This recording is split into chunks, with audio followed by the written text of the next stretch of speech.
e não viverás. Amigo, com estas palavras foi o rei Ezequias, rei de Judá, advertido, avisado da parte do Eterno, da parte do Criador, pelo profeta Isaías, que ele estaria deixando esta vida terrestre e, como diz numa linguagem escriturística, ele seria reunido aos seus pais, seria recolhido à presença do Eterno. E com estas palavras, o Ezequias, ele na hora tomou um choque tremendo de realidade.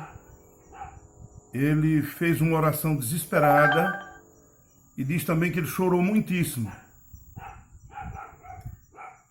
Isaías entregou a palavra de Deus e foi embora. E antes que se retirasse dos limites do palácio, Deus lhe dá uma ordem para que ele retorne, vá até o rei Ezequias e diga que aos dias de Ezequias foram acrescentados 15 anos, porque Deus havia ouvido a sua oração, visto as suas lágrimas.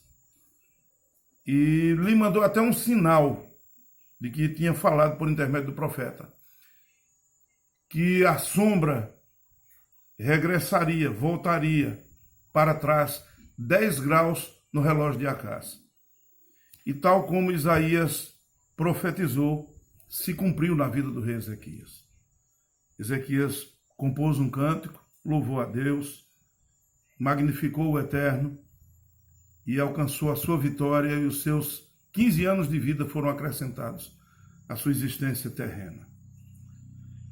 Por que é que estou dizendo isso? Você hoje, que me está vendo por intermédio dessa mídia, você pode ter 37 anos de idade, 25 anos de idade, 49 anos de idade, não importa.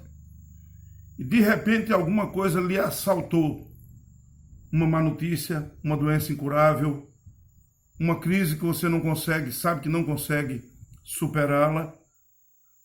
E isso tem colocado seu coração em desespero, em xeque, tem colocado você numa situação de desesperança e aflição. Aí eu quero aproveitar este ensejo e perguntar para você: como está o seu crédito espiritual com o Eterno, com o Criador, com o Todo-Poderoso? Faz eu me lembrar das palavras de Jesus, que um dia ao encontrar um jovem rico, que se ajoelha diante dele, que lhe pergunta o que é que pode fazer para herdar a vida eterna, o Senhor lhe diz: tira os olhos de tudo aqui da terra, se desprende de tudo isso, venda o que você possui, dê para os pobres, então você vai ter um tesouro no céu e depois você vem e segue-me. Diz que o jovem, triste, pesaroso dessa palavra, porque possuía muitas propriedades, foi sincero, disse para Jesus que não podia pagar o preço e foi embora. Você sabia o que a palavra de Deus nos adverte solenemente? Primeiro, que a nossa vida não é nossa. Nós temos um projeto de Deus para cumprir na terra. Um chamado, uma vocação, uma trilha para trilharmos. Nós temos isso. Aquele jovem recusou. Ele recusou ter um depósito na eternidade. Ezequias, pelo que a gente pode concluir na Escritura, ele tinha um crédito junto ao Eterno, junto ao Criador. E quando se viu em aflição, ele lançou mão desse recurso. Com certeza, Ezequias pode ter pensado: não vou morar no palácio que eu edifiquei para mim. Não vou dormir mais na minha cama confortável. Não gozarei mais do bem das minhas propriedades, do convívio dos meus familiares. Outro vai ser marido da minha mulher. Quem sabe hoje esta é a sua situação. Aí eu pergunto: e o seu crédito com Deus, como é que está? Só quem pode responder essa pergunta é você. Mas eu quero te dizer uma coisa, ou pelo menos te aconselhar algumas particularidades que a Bíblia nos mostra, a palavra de Deus nos revela. Primeira delas, o apóstolo Paulo, ele escrevendo para um jovem líder da igreja, chamado Timóteo, um jovem pastor, ele disse que era necessário que os homens, as pessoas, nos considerassem como dispenseiros de Deus. O dispenseiro era aquele elemento, nos dias bíblicos, que ficava por dono da chave do depósito do rei. Pelo que a gente entende na leitura, o Ezequias, tudo leva a crer que ele tinha um acesso à dispensa de Deus. Porque por mais que Deus seja soberano e governe a vida dos homens, tem a última palavra sobre a existência humana, mas a gente deduz na aflição de Ezequias que ele tinha um sentimento de que a sua tarefa na terra não havia sido cumprida totalmente ainda. E bateu aquele desespero nele, bateu aquela aflição. Pode ser o seu caso hoje, você que me está ouvindo. Então, ele lança a mão do recurso que ele tinha, o que era a oração diante de Deus, ser sincera, objetiva. Diz que ele chorou muitíssimo, lavou a sua alma, derramou a sua alma diante de Deus. E Deus o ouviu e lhe respondeu. Então, sejamos pessoas, eu diria para você, que têm acesso à dispensa de Deus. Como? Por intermédio de Jesus Cristo. Ele disse o seguinte, que aquilo que nós pedimos ao Pai, no seu nome, há verdadeira possibilidade de nós recebermos. Olha, peçam porque vai ser dado, batam que a porta vai se abrir, busque porque você vai encontrar. Eu acredito que ele não estava brincando, ele estava falando a verdade. A segunda coisa que eu quero dizer para você é que nós somos seres da eternidade. Somos gente, lhe aconselho a ser gente da eternidade. O Senhor Jesus, ele disse na sua oração sacerdotal, lá no Evangelho de João, ele disse o seguinte, e a vida eterna é esta, que te conheçam a ti, como único e verdadeiro Deus, e a Jesus Cristo, teu Filho, a quem enviaste. Então a vida eterna começa aqui e agora. Eu posso ter acesso à dispensa de Deus por um crédito antecipado, vamos chamar assim. Um crédito antecipado eu posso receber, você pode receber. E a terceira coisa que eu quero te advertir é que nós devemos ser pessoas que enxergam aquilo que não é visível. A Bíblia diz que quando Moisés foi convocado por Deus, ou melhor, quando Moisés deixa o Egito, onde fora criado, onde viveu 40 anos, onde foi educado, onde ele foi altamente treinado, foi completamente capacitado para viver e ser um soberano lá naquela cultura, ser um príncipe na cultura egípcia. Ele deixou, o escritor aos Hebreus nos diz que Moisés deixou o Egito como quem enxergava aquilo que é invisível.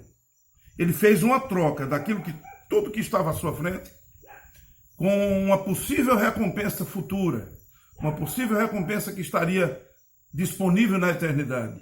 Ele fez a troca e ele não perdeu. Ele não perdeu. Ele ganhou e ele entrou para a galeria como um dos heróis da fé.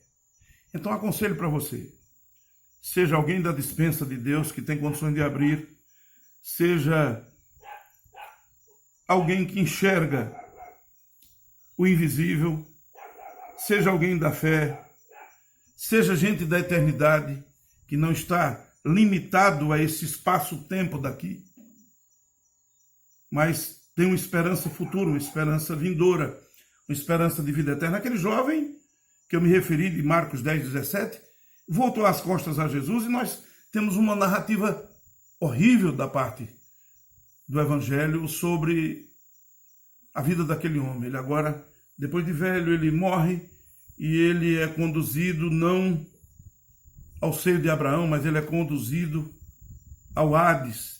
E estando em tormentos, ele levanta os olhos e tem uma visão totalmente daquilo que ele perdeu. Daquilo que ele perdeu.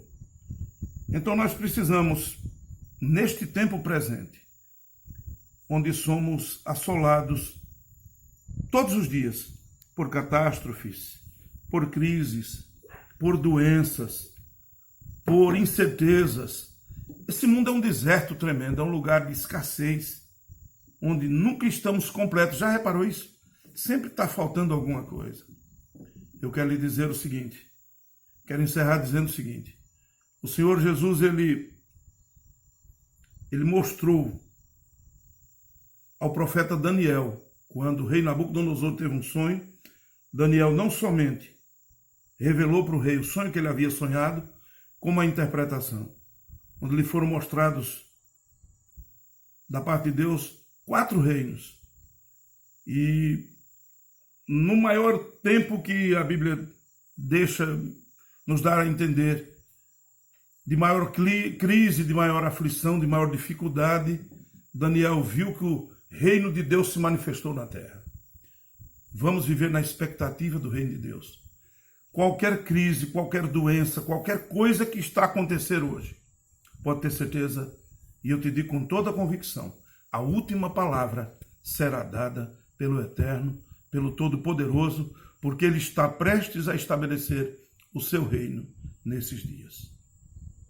Isso é para logo, isso não vai demorar muito. Os sinais estão aí, estão gritando para nós. Há um evangelho, há uma boa nova sendo proclamada pela natureza, pelas crises, pelas doenças. Tudo isso corrobora com aquelas palavras que Jesus disse, que passariam o céu e a terra, suas palavras não haveriam de passar. Não haveria de passar. Sua mensagem, ela tem sua contextualização e finalização. Estamos esperando a manifestação do reino de Deus, do Todo-Poderoso. Amigo, reflita sobre isso que eu te disse. Se você gostou, compartilhe esse vídeo, dê o like nele, ative o sininho aí da notificação e sempre que nós pudermos, que o Eterno nos dirigir o coração, nós vamos mandar uma palavra para você.